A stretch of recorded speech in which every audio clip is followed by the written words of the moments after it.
देवं कंसचाणूरमर्दनं देवकी परमानन्दं कृष्णं वन्दे जगद्गुरुम्। मञ्जीरनूपुरणं नवरत्नकाञ्ची श्रीहारकेसरिनखप्रतियन्त्रसङ्घम् दृष्ट्यार्तिहारिमशुबिन्दुविराजमानं वन्दे कलिन्दतनुजा तटबालकेलिम्। आज महामहिमामयी श्री कृष्ण जन्माष्टमी है। वैवस्वत मनवंतरी अष्टाविंश चतुर्युग के द्वापर के अंत में भाद्र मास की कृष्णाष्टमी के दिन पृथ्वी को ये महान सौभाग्य प्राप्त हुआ। अखिल विश्व ब्रह्मांड के लिए आज का ये मंगलमय दिन महान महिमामय, महान मधुमय और महान ममतामय तथा परम धन्य है। आज के ही दिन असुरों के अत्याचार से उत्पीड़ित, कामना, वासना, दुख, दैन्य और दारिद्र्य आदि के तीव्र तारण से संत्रस्त और क्षतविक्षत, बहिर्मुखता एवं जड़बाद से जर्जरित और प्रेम सुधार से धारा से रहित सर्वथा शुष्क जगत में सर्वसामृत सिंधु षडैश्वर्य पूर्ण सर्वलोक महेश्वर स्वयं भगवान का आविर्भाव हुआ था। भगवान के अवतार में क्या हेतु है ये भगवान ही जानते हैं, परंतु प्रधान हेतु प्रतीत होता है भगवान की अपने घनीभूत परमानंद रस लीला विग्रह को प्रकट करने की मंगलमयी इच्छा। वैसे साधुजनों का परित्राण, दुष्टों के विनाश के द्वारा भूमि का भार हरण और धर्म संरक्षण या धर्म संस्थापन के मंगलमय कार्य भी श्री भगवान के अवतीर्ण होने में कारण बतलाए गए हैं। स्वयं भगवान श्री कृष्ण ने ही गीता चतुर्थ अध्याय के 8वें श्लोक में कहा है, परित्राणाय साधूनां विनाशाय दुष्कृतां धर्म संस्थापनार्थाय संभवामि युगे युगे। साधु पुरुषों के परित्राण, दुष्टों के विनाश और धर्म संस्थापन के लिए मैं युग युग में उत्तम रीति से प्रकट होता हूँ, संभवामि। पर केवल यही कारण नहीं है, भगवान ने ही इसके पहले 6 और 7वें श्लोक में कुछ भिन्न संकेत भी किया है। अजोपसन्नतया भूतानां ईश्वरोऽपि सन् प्रकृतिं स्वामधिष्ठाय संभवाम्यात्म मायया यदा यदा हि धर्मस्य ग्लानिर्भवति भारत अभ्युत्थानम धर्मस्य तदात्मानं सृजाम्यहम्। मैं अजन्मा, अव्ययात्मा और समस्त भूतों का ईश्वर रहते हुए ही अपनी प्रकृति को स्वीकार करके अपनी योग माया से अर्थात योग माया को साथ लेकर उत्तम रीति से प्रकट होता हूँ। जब जब धर्म की ग्लानि और अधर्म का अभ्युत्थान होता है तब तब मैं अपने को प्रकट करता हूँ। इनमें 6वें श्लोक में अजन्मा, अविनाशी और सर्वभूत महेश्वर होकर भी जन्म लेने, अंतर्धान होने और छोटे से पराधीन बालक बनने का संकेत करके विरुद्ध धर्माश्रयी स्वयं भगवान ने के पूर्ण आविर्भाव की बात कही है। और 7वें श्लोक में सदुपदेश के द्वारा धर्म ग्लानि रूप अधर्म के व्युत्थान का नाश करने वाले आचार्यावतार की अथवा काम कलुषित विषय सेवन रूप अधर्म के व्युत्थान को ध्वंस कर परम त्यागमय मधुरतम गोपी प्रेम धर्म के संस्थापन करने की ओर संकेत किया गया। भगवान श्री कृष्ण स्वयं भगवान हैं, अतएव उनके द्वारा सभी लीलाओं का सुसंपन्न होना इष्ट है। इसके अनुसार उनके प्राकट्य के भी विभिन्न कारण हो सकते हैं और वे सभी सत्य हैं। भगवान श्री कृष्ण के प्राकट्य का काल था भाद्रपद की अंधियारी अष्टमी की अर्धरात्रि और स्थान था अत्याचारी कंस का कारागार। पर स्वयं भगवान के प्राकट्य से काल देश आदि सभी परम धन्य हो गए। 5000 से अधिक वर्ष बीत चुके हैं, परंतु प्रतिवर्ष वही पवित्र भाद्रमास, वही कृष्ण पक्ष और वही शुभ अष्टमी आती है और पृथ्वी के परम सौभाग्य की नवीन स्मृति जागृत करके चली जाती है। आज भी इस दिन हम बहिर्मुखी जीवों को न दिखने पर भी पृथ्वी के वक्षस्थल पर एक विलक्षण आनंद का महानृत्य होता है। और आज भी सौभाग्यवान भक्तजन इस नित्य स्मरणीय महान मंगलमयी तिथि की पूजा, जन्मोत्सव का आयोजन, जन्माष्टमी व्रत का सेवन करके धन्य होते हैं। और आज भी प्रेमी भक्त अपने परम प्रियतम श्याम सुंदर के आविर्भाव का दर्शन भी कर पाते हैं। भगवान श्री कृष्ण के इस आविर्भाव के समय का बड़ा ही सुंदर वर्णन दिव्य रससागर हुए श्री सुखदेव जी ने किया है। आज इस समय इस आविर्भाव के काल में हम उसी का कुछ रसास्वादन करें और मन ही मन ऐसा ही चिंतन और ध्यान करें। वे कहते हैं अब सर्वगुणोपेतः काल परम शोभन, काल समस्त शुभ गुणों से युक्त परम शोभन हो गया। ये काल नित्य ही जगत के सृजन संहार में लगा रहता है। इससे जगत में कोई उससे प्यार नहीं करता। आज बना कल ये बिगाड़ देगा, परंतु काल के आधार भगवान उसकी कभी उपेक्षा नहीं करते। वे काल के निमित्ता होकर भी काल में ही प्रकट होते हैं और काल में ही अंतर्धान भी हो जाते। काल को भगवान यदि ये सौभाग्य न प्रदान करते तो शायद उस बेचारे के दुख का पार नहीं रहता। आज जब काल को ये पता लगा तो इसकी परिपूर्णतम स्वयं भगवान मेरे अंदर प्रकट हो रहे हैं, उसके आनंद की सीमा नहीं रही और अपने समस्त गुणों को प्रकट करके वो परम शोभन बन गया। उसने प्रत्येक ऋतु तथा प्रत्येक समय विशेष से चुन चुन कर सभी सद्गुणों को धारण कर लिया और विलक्षण रूप से सुसज्जित हो उठा।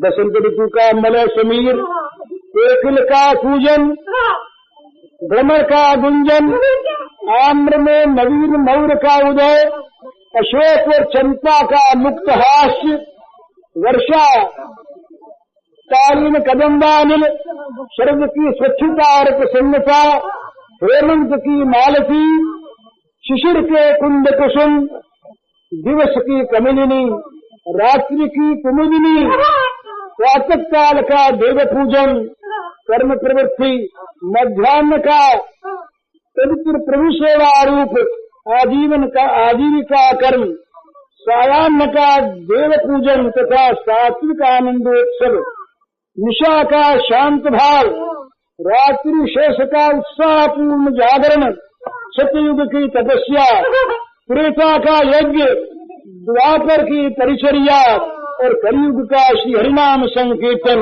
इत्यादि काल के भंडार में जहाँ जो सद्गुण थे सभी को अपने में धारण करके वो सर्वांग सुंदर हो गया। अथ सर्वगुणों के तत्काल परम शोभन निर्मरक्षम शांतक्ष ग्रह कारकम, रोहिणी नक्षत्र था। तो आकाश में सभी नक्षत्र ग्रह तारे शांत और सौम्य हो रहे थे।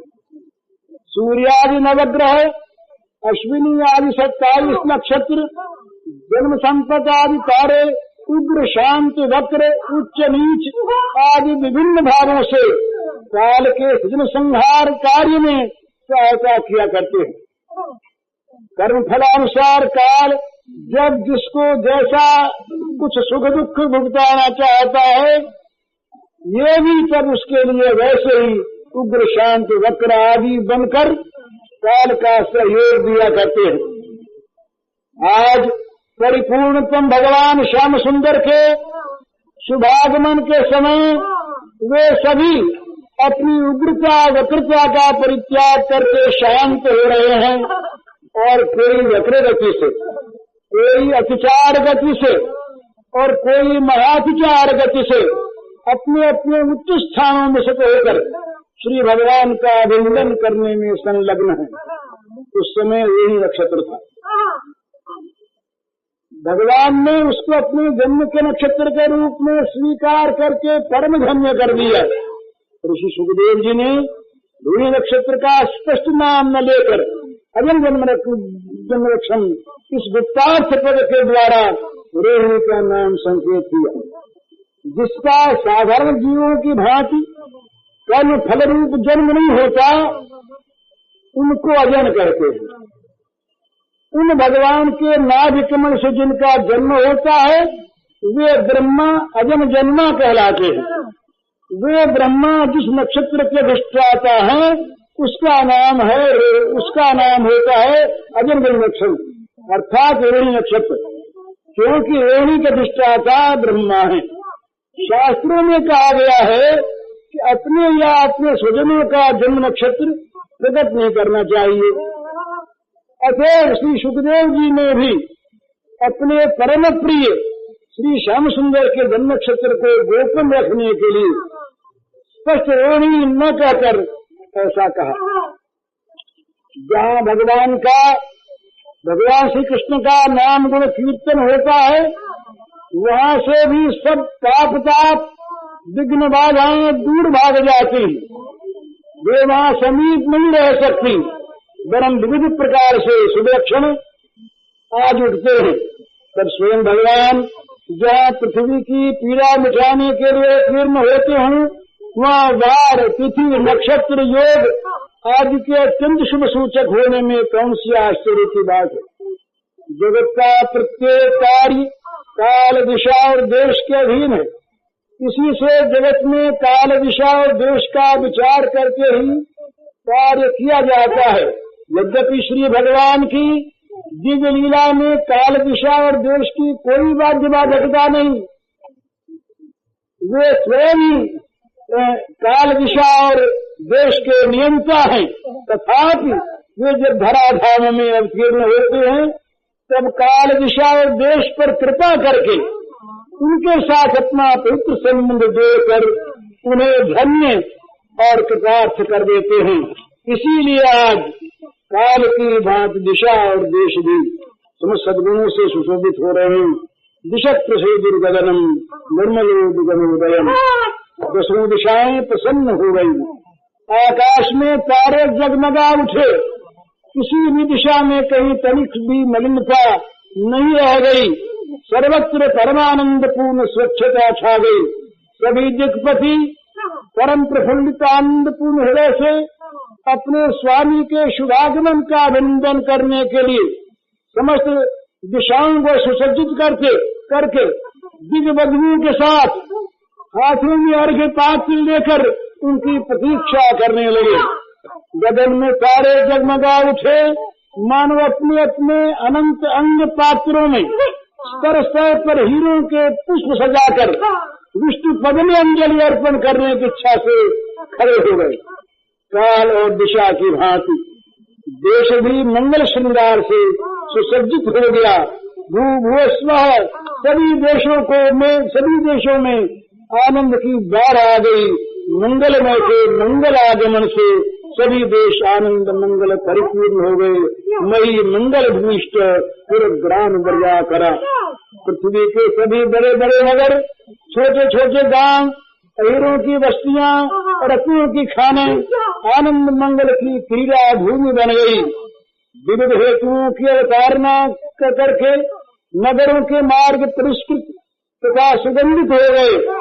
गलियों के प्रासादों में रोशनी जगमगाने लगी, शंख ध्वनि होने लगी, बाजे बजने लगे, जगह जगह पूजा और स्तुतियां होने लगी, मंत्रोच्चारण की ध्वनि उठने लगी, खाने रत्नों को स्वयं बाहर फेंकने लगी। नाना प्रकार के नाना कारणों से सर्वत्र आनंदमय के शुभागमन की आनंद धारा बह चली। पृथ्वी के समस्त स्थानों को आनंद मुखरित करके आनंदमय का शुभागमन आनंद मूर्तिमान होकर नद नदी सरोवर अरण्य पर्वत आदि में सभी जगह व्याप्त हो गया।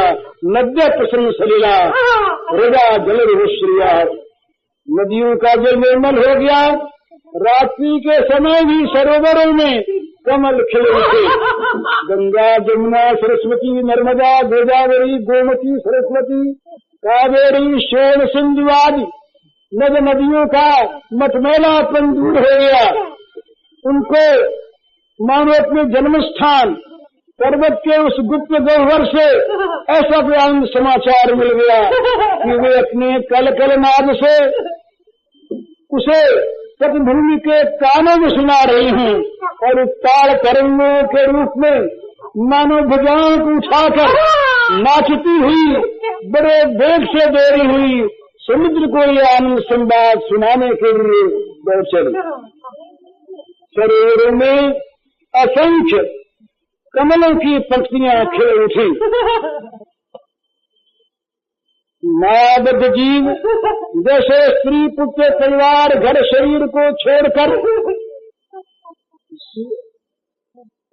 अन्य किसी से संबंध नहीं रखता, उसी प्रकार ये बेचारे सीमाबद्ध सरोवर अपनी सीमा में ही आबद्ध रहा करते हैं। मायाबद्ध जीव पर जब श्री कृष्ण की कृपा होती है तब वह मायाबद्ध रहता हुआ ही जैसे श्री कृष्ण प्रेमी भक्तों की बातें सुनता है और उन भक्तों के द्वारा होने वाली भगवत सेवा के आनंदोच्छ्वास को देखता है, वैसे ही सीमाबद्ध सरोवरों को भी आज श्री कृष्ण कृपा प्राप्त हुई। इसी से वे कमलों के विकास के बहाने असंख्य कानों से नद नदियों की आनंदपूर्ण कलकल ध्वनि सुन रहे हैं और खुली आंखों से उनके आनंदोच्छ्वास को देख रहे हैं। नदियों को जो सौभाग्य किसी अवतार में नहीं मिला वह श्री कृष्ण अवतार में प्राप्त हुआ। इसी अवतार में श्री कालिंदी जी भगवान श्री कृष्ण की चतुर्थ पदरानी बनी और अवतार लेते ही श्याम सुंदर ग्वाल बालों तथा गोपांगनाओं को साथ लेकर कालिंदी में क्रीड़ा करने लगे। उन बातों को सोचकर नदियां प्रसन्न हो गईं और इस अवतार में भगवान काली गमन करके कालिया सरोवर को विषहीन बना देंगे। इस बात को सोचकर सरोवरों ने कमलों के बहाने अपने हृदयों को ही श्री कृष्ण को समर्पण कर दिया। मानो वे कह रहे हैं हमारे जीवन का सारा विष अब दूर हो जाएगा। जुजा चित्र सन्नाद स्तब का धनराज है। वनों में वृक्षों की पत्तियां विभिन्न वर्ण के सुगंधित पुष्पों से लद गईं और सुकृत का आदि पक्षी मधुर ध्वनि करते हुए चहक उठे तथा मधुपान मत भ्रमरों के गुंजार से सारी वनभूमि मुखरित हो गई। निर्जन अरण्य की शोभा उस समय भला कौन देखता, परंतु उन्हें दूसरों को शोभा थोड़ी दिखानी है। उन्हें तो पूर्ण रूप से सद भजकर स्वांत सुखाव अपना आनंद प्रकट करना है। इसी से उन सब ने भी अपनी सजावट में कोई कमी नहीं रखी। शाल कमाल ताल आम अशोक चंपा मोर श्री बटवा स्वच्छ आदि सभी ने अपने पुराने पत्ते फेंक दिए और नए नए कोमल पल्लवों को धारण कर लिया। नए मोर फूट निकले। मोरों के बीच बीच में पुष्पों का विकास हो गया और उन पुष्पों के गुच्छे मधुबंद पवर के मणिहिलोरों के साथ नाच नाच कर आनंद प्रकट करने लगे। मालती आदि के लताएं वृक्षों की शाखा प्रशाखाओं से लिपट कर वह मधुर कुसुम हास्य का विस्तार करने लगी। जूही चमेली आदि पत्र शून्य होकर केवल विकसित सुमनों से ढक गई। रात्रि के समय सोए हुए भ्रमर मानो स्वप्न में किसी गुप्त परमानंद संवाद को पाकर सहसा जाग उठे और मधुर गुंजार करते हुए पुष्पों के पास जा जाकर आनंद समाचार का कारण पूछने लगे। शाखाओं पर घोंसलों में सोए हुए पक्षीगण भ्रमरों की झंकार से जागृत होकर अपनी कमनीय काकली से वन प्रांत को निनादित करते हुए अकस्मात उदय हुए आनंद का कारण जानने के लिए इधर उधर वृक्षों पर लेने लगे। आम्र वृक्ष में असमय मोर देखकर पेड़ों के आनंद की सीमा नहीं रही। वे बड़े वेग से उड़कर शाखाओं पर पहुंच गई और पंचम स्वर से ताल छेड़कर आनंद में मग्न हो गई। इस प्रकार सर्वत्र मान आनंद के पूर्ण विकास से समस्त अरण्य सर्वथा आनंद भवन बन गया। यो भगवान श्री कृष्ण का शुभागमनानंद आकाश पृथ्वी और जल को आनंद मत बनाकर और वायु के निकट पहुंचा। जब वायु सुख स्पर्श है गंध शुचि परम पवित्र शीतल मंद सुगंध वायु अपने स्पर्श से सबको सुखदान करती हुई बहने लगी। वर्षा ऋतु के घोर जल वर्षण से वायु में आर्द्रता और बीच बीच में होने वाली कई धूप से उसमें कुछ उष्णता आ गई थी। और अब श्री भगवान के शुभागमनोत्सव के कारण बसंत के अंत में जो मलय पवन निर्वासित कर दिया गया था वह अपने निर्वासन जन्म से मुक्त होकर लौट आया और वर्षाकालीन उस नाथ शीतोष्ण वायु के साथ मिल गया। अब दोनों ने मिलकर खोज कर जहाँ जहाँ उन्हें सुगंध प्राप्त हुई ले लेकर अपने सारे अंगों पर लगा ली और आनंद मत होकर वे वृक्षों के मस्तकों रमणियों के अंचलों तथा प्रासाद शिखरों की पत्राटाओं के साथ क्रीड़ा करने लगे। श्री भगवान आ रहे हैं। इसलिए उस समय वायु ने रज को लेकर धूल को लेकर खेलना छोड़ दिया तो सात्विक आनंद के साथ वे खेलने लगे। इसी कारण अपने स्पर्श से वे सबको सुख देने वाली बन गई। ये जब श्री गोविंद के शुभागमनानंद से पृथ्वी मंगलमयी जल कमलाच्छादित वायु सुगंध संपन्न और सुख से हो गई और निर्मल आकाश तारा मालाओं से जगमगा उठा तब अग्नि भी निश्चेष्ट नहीं रह सकी। पृथ्वी जल तेज वायु और आकाश ये पंचभूत मिलकर ही तो जगत का सारा काम करते हैं। आज जब श्री कृष्ण का शुभागमन महोत्सव आज श्री कृष्ण के शुभागमन महोत्सव के समय इनमें से चार आनंदोन्मत्त हो जाए और अग्नि बाकी रह जाए, ये कैसे संभव है? अग्नि नाम शांता सत्र समुद्धता गुजों के होम कुंडों की कभी न बुझने वाली अग्नियां जो कंस के अत्याचार से बुझ गई थी वे जल थी, उन्हें जलाना नहीं पड़ा। लकड़ी के अंदर से अपने आप ही प्रज्वलित होकर वे दक्षिणावर्त हुई जल नाचने लगी। श्री गोविंद के शुभागमन के आनंद में उनके लिए घट की आहुति मंत्र पाठ अथवा ईंधन की आवश्यकता नहीं हुई। वे अपने आप ही प्रकट होकर होम मंडपों को आलोकित करने लगी। श्री कृष्ण का शुभागमन महानंद बाह्य जगत को प्रमुखित और पुलकित करके अब अंतर जगत में जा पहुंचा। मनाश्यासन प्रसन्नानि साधु नाम असुरद्रोही साधु का चित्त सहसा प्रसन्नता से भर गया। भगवत भक्तों के हृदय सहसा अजानित असंभावित और अप्रत्याशित आनंद से परिपूर्ण हो गए। कहाँ से किस लिए कैसे इस परमानंद ने आकर उनके हृदय में प्रवेश किया इसका उन्हें पता ही चला। वे आनंद में भरकर पुलकित हो गए। उनके नेत्रों से प्रेमानंद के सुधा बिंदु झरने लगे और वे सब इस आनंद में के नित्य सुख रहने के लिए भगवान से प्रार्थना करने लगे। असुर निकंदन श्री कृष्ण चंद्र के शुभागमन की सूचना पाकर असुरों के अत्याचार से उत्पीड़ित देवताओं के हृदयों में भी शांति और आशा का संचार हो गया।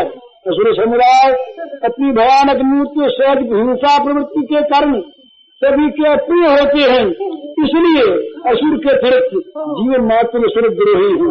इस सिद्धांत से साधु प्रकृति के सभी असुरद्रोही जीव प्रसन्न हो गए, पर भगवान के भक्तों का सुख तो अवर्णनीय है।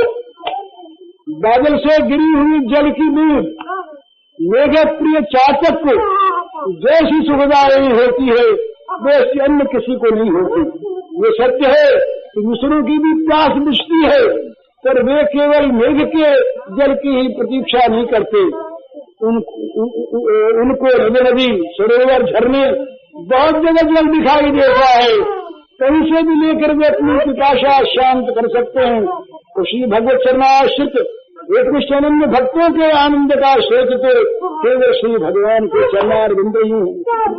जो एक भेदाश्रित हैं, भगवत चरणाश्रित नहीं है, उनके सुख के लिए स्त्री पति पुत्र परिवार जन धन जमीन विषय वैभव मान सम्मान प्रशंसा यश और पदाधिकार आदि अनेक वस्तुएं हैं। इसीलिए वे श्री भगवत चरणारविंद भीतर सके दिव्य आनंद का पूर्ण स्वादन नहीं कर पाते। फिर जैसे बादलों का निर्मल जल भी यदि गंदे कूड़े भरे स्थानों में गिर जाए तो वो निर्मल नहीं रहता, इसी प्रकार भगवान का परमानंद नित्य निर्मल होने पर भी जिन लोगों का जीवन कामना वासना भोगासक्ति भोग सुखास्था क्योंकि गंदे कूड़े से भरा है, वे उस परमानंद को भी विषानंद बना लेते हैं। जैसे अत्यंत उत्तप्त स्थान पर गिरी हुई जल की बूंदें प्रतिसूर जाती हैं तथा ताप और भी बढ़ जाता, वैसे ही अविश्वास भोगासक्ति और बहिर्मुखता से उत्तप्त जीवों के समीप पहुंचा हुआ भगवत संबंध जनित आनंद बिंदु भी उनकी भगवत विमुखता के कारण तुरंत उनके लिए लुप्त हो जाता होता और उन बहिर्मुख तथा अविश्वासी जीवों का ताप बढ़ जाता है। आज श्री भगवान के शुभागमन का पूर्ण प्रकाश होने से श्री भगवत चरणाश्रित अनन्य भक्तों के हृदय में आनंद का जो महान प्रवाह बहने लगा, वो आनंद भोग कामना वासना बड़े हृदयों के लोगों को नहीं मिला। प्राकृतिक शोभा संपत्ति की विपुलता को देखकर वे विषानंद का अनुभव करने लगे और कंसाद स्वरूप की बहिर्मुखता भोगासक्ति और विश्वास से भरे उत्तप्त हृदयों में ये विषयानंद भी नहीं ठहर सका, गर्म का ताप और भी बढ़ गया। श्री गोविंद का ये शुभागमन महानंद पृथ्वी आकाश वायु जल अग्नि नद नदी वन पर्वत आदि सभी को आनंद प्लावित कर भक्तों के हृदय में श्री भगवत चरणों के प्रत्यक्ष प्राप्त होने की मान सुखाशा का मधुर संगीत गाकर विषय जीवों के हृदयों को विषयानंद से भरकर और बहिर्मुख जीवों के मनों को भीषण भय से प्रकंपित कर अब स्वर्ग में जा पहुंचा। जय माने जने तस्मिन मेरे बिंदु देवी अजन्मा भगवान के जन्म आविर्भाव के समय स्वर्ग से में देवताओं की बिंदुआ बनी थी। भगवान का शुभागमन महानंद जब भूवर्लोक से ऊपर उठकर स्वर्गलोक में पहुंचा तो एक ही साथ असंख्य देव बिंदुओं ने बजकर अपने मधुर नाद से समस्त स्वर्ग को छा लिया। स्वर्ग में प्रतिदिन नित समय पर देववादकों के द्वारा ब्रह्मताल रुद्रताल आदि तालों से देव बिंदुआ बजाई जाती हैं, परंतु आज इस महानंद में सर्वथा स्वतंत्र होकर वे सब अपने आप ही बजने लगे। अनाहता बिंदु भेदानंद सदा गंभीर मध्य निशा की स्तब्धता को भंग करके समस्त स्वर्ग को जनादित और आनंद मुखरित करती हुई वे बिंदुबियां बिना ही बजाए बज उठी। देशवा के संगीत विशारद हाहू तुम्बुरवादि गंधर्व और किम पुरुषगण बिंदुबियों के इस मधुर नाद से सहसा जागृत हो गए और परमानंद पूर्ण हृदय से श्री भगवान का गुणगान करने लगे। उन्हीं के साथ साथ आनंदमत सिद्ध चारणगण भी सेवन करने लगे। जगू किन्नर गंधर्वा सुष्टु सिद्ध चारणा गंधर्व तथा किन्नरगण देवराज इंद्र तथा देवताओं का आनंद बढ़ाने के लिए ही देवसभा में मधुरता छेड़ा करते। सिद्ध और चारणों का जीवन भी देवताओं के स्तुतिगान में बीतता है। पर आज देवेंद्र वांछित चरणारविंद सौभाग्यवती भूमि पर प्रकट होने जा रहे हैं। अतः वे भी उसके अनिर्वचनीय आनंद से मत होकर अपने स्वभाव सिद्ध शांत स्निग्ध मधुर कंठ से भी कोई दक्षिण मधुरता सुंदरपन को प्राप्त होकर श्री भगवान का गुणगान करने लगे।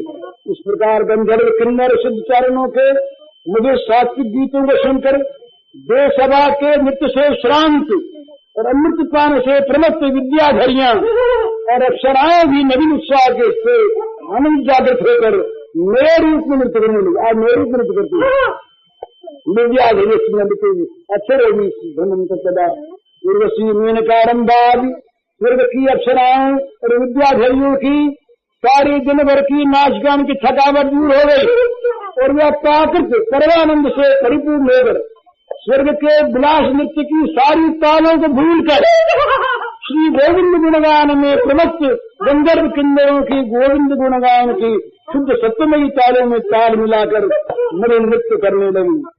इस प्रकार सारा स्वर्ग गान तथा नृत्य की मधुरतम ध्वनि से परिपूर्ण हो गया। देवताओं के समस्त स्वर्ण प्रसाद मुखर उठे। सभी देवता सहसा जग कर आश्चर्यचकित नेत्रों से देखने लगे और आनंद मग्न होकर मंत्रमुग्ध की भांति परमानंद की प्रेरणा से अपने अपने निवास स्थानों को छोड़कर तुरंत मुंडन वन में जा पहुंचे तथा स्वर्ग के पारिजात सुमनों को चुन चुनकर पृथ्वी पर बरसाने लगे। ईश्वर मनयो देवा सुमना समुदान का बड़े बड़े देवता तथा मुनिगण आनंद में भरकर पृथ्वी के सौभाग्य की सराहना करने लगे। श्री भगवान के शुभागमन से आज पृथ्वी नानांग श्रीराज से सुसज्जित है। उसी आनंद की एक लहर स्वर्ग में आई है। अतः पृथ्वी स्वर्गागत जड़ी पृथ्वी स्वर्ग से भी बढ़कर सौभाग्यमयी हो गई। तभी तो श्री भगवान उस पर अवतीर्ण हो रहे हैं।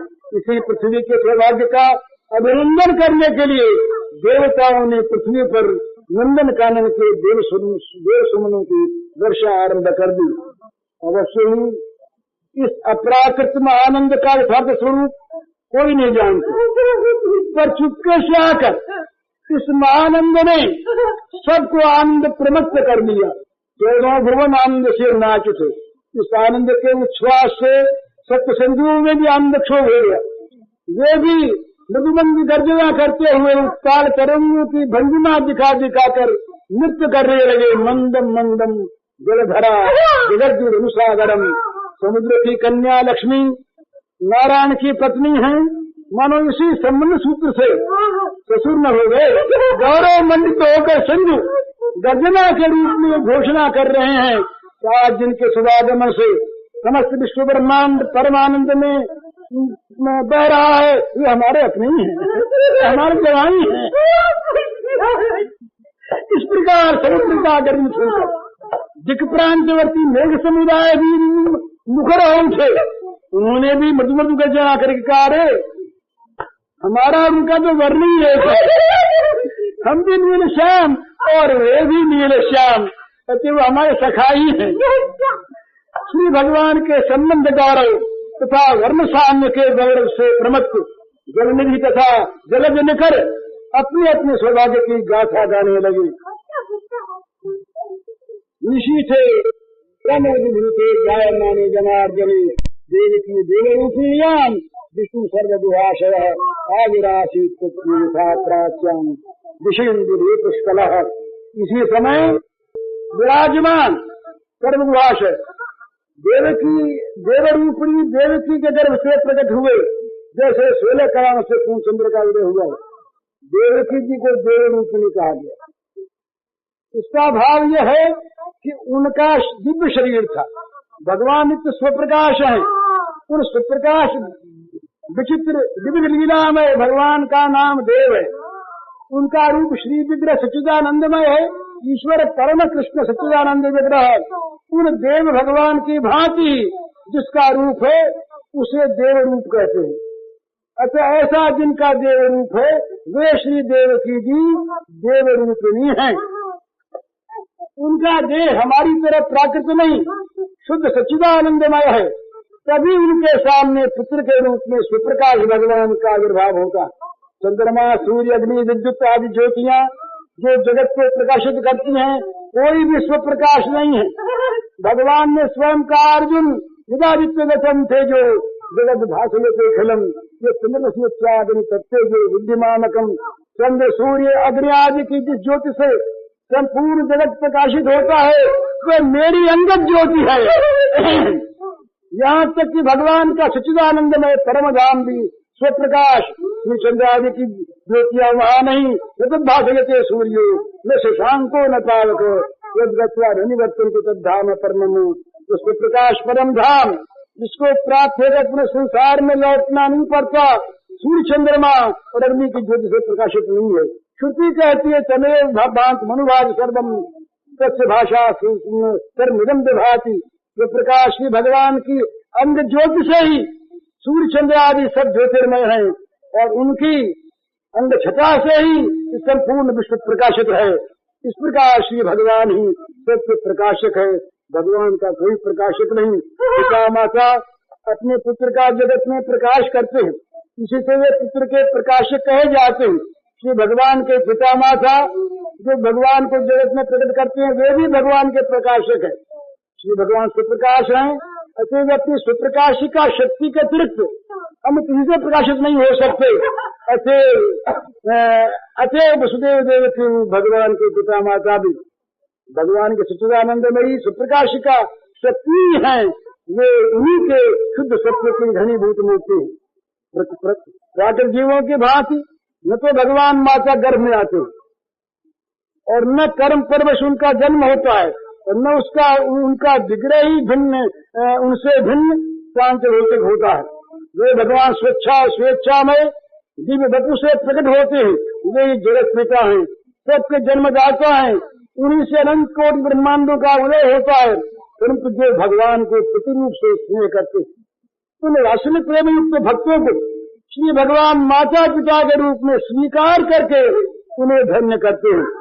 भगवती देवकी अनन्य वात्सल्य प्रेम से श्री भगवान को पुत्र रूप से प्राप्त करना चाहती थी, इसीलिए उनमें वात्सल्य प्रेम को और अपने प्रति पुत्र भाव को सुदृढ़ करने के लिए आविर्भाव से पूर्व भगवान ने अपने चिंत शक्ति स्वजन मनमोहिनी माया से देवकी में गर्भ के लक्षण उत्पन्न कर दिए। वास्तव में गर्भ नहीं था, इसी से उन्होंने समझा कि मेरे गर्भ से ही पुत्र उत्पन्न हुआ है। इसी से वे पूर्ण वात्सल्य से पुत्र रूपी भगवान का लालन पालन करती है। इस अगाध वात्सल्य प्रेम सागर में भगवान की सारी भगवत्ता डूब जाती है। जहाँ ऐश्वर्य ज्ञान मिश्रित वात्सल्य प्रेम होता है वहाँ बीच बीच में भगवत्ता की स्फुरमा भी होती है, फिर स्थायी नहीं होती।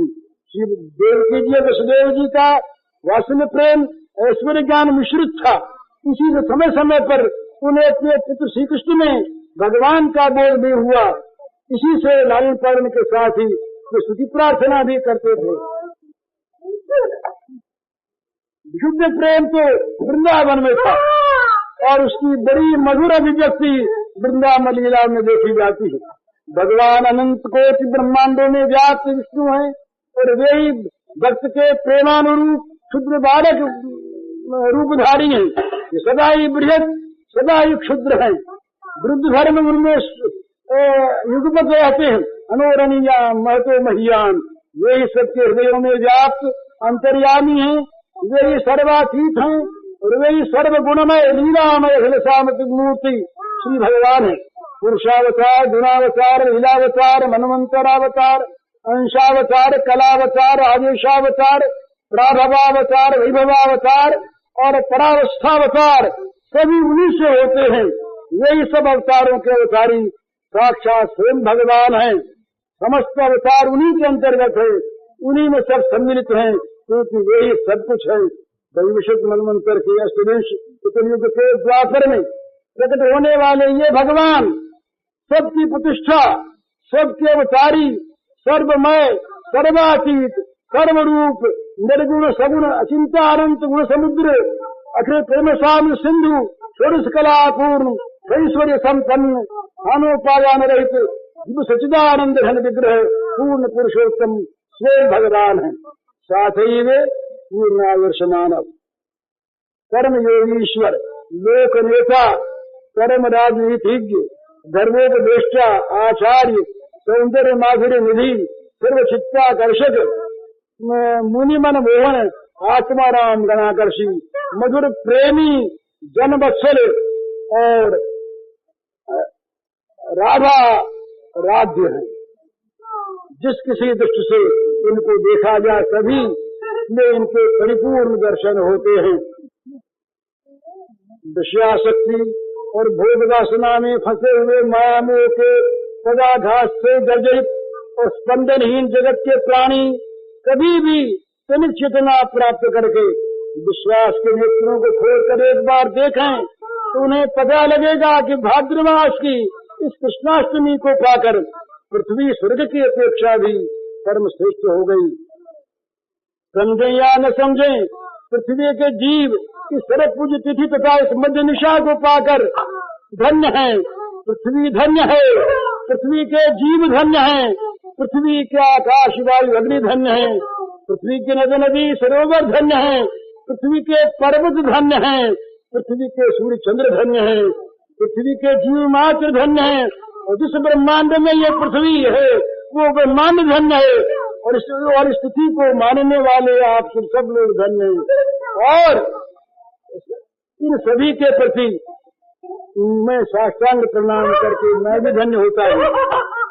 भगवान का आविर्भाव होने वाला है। उपयुक्त वर्णन के अनुसार हम सभी आनंद श्रृंगार से अपने मनों को सुसज्जित कर उनके स्वागत की प्रतीक्षा करें। अंत में मैं इस पुरानी प्रार्थना को दोहराकर भगवान श्री श्याम सुंदर के चरण रज को प्रणाम करता हूँ। आप भी चाहें तो मेरे साथ ही मन ही मन ये प्रार्थना कर सकते हैं। जाहि देख चाहत नहीं, कछु देखन मन मोर, बसें सदा मोरे दृगन, सोई नंद किशोर। जाहि देख चाहत नहीं, कछु देखन मन मोर, बसें सदा मोरे दृगन, सोई नंद किशोर। तन मन सब लिपटे रहें, नित्य प्रियतम के अंग, भुक्ति मुक्ति की कल्पना करे न ये सुख भंग। तन मन सब लिपटे रहें, नित्य प्रियतम के अंग, भुक्ति मुक्ति की कल्पना करे न ये सुख भंग। भूल जाए सुध जगत की, भूले घर की बात, हिय सो हिय लागो रहे, बिनु बाधा दिन रात। भूल जाए सुध जगत की, भूले घर की बात, हिय सो हिय लागो रहे, बिनु बाधा दिन रात। इंद्रिय मन बुद्धि आत्मा बने श्याम के धाम, सब में सदा बसो रहे, प्रियतर मधुर ललाम। इंद्रिय मन बुद्धि आत्मा बने श्याम के धाम, सब में सदा बसो रहे, प्रियतम मधुर ललाम। वो आनंद कंद भगवान श्री कृष्ण चंद्र की जय।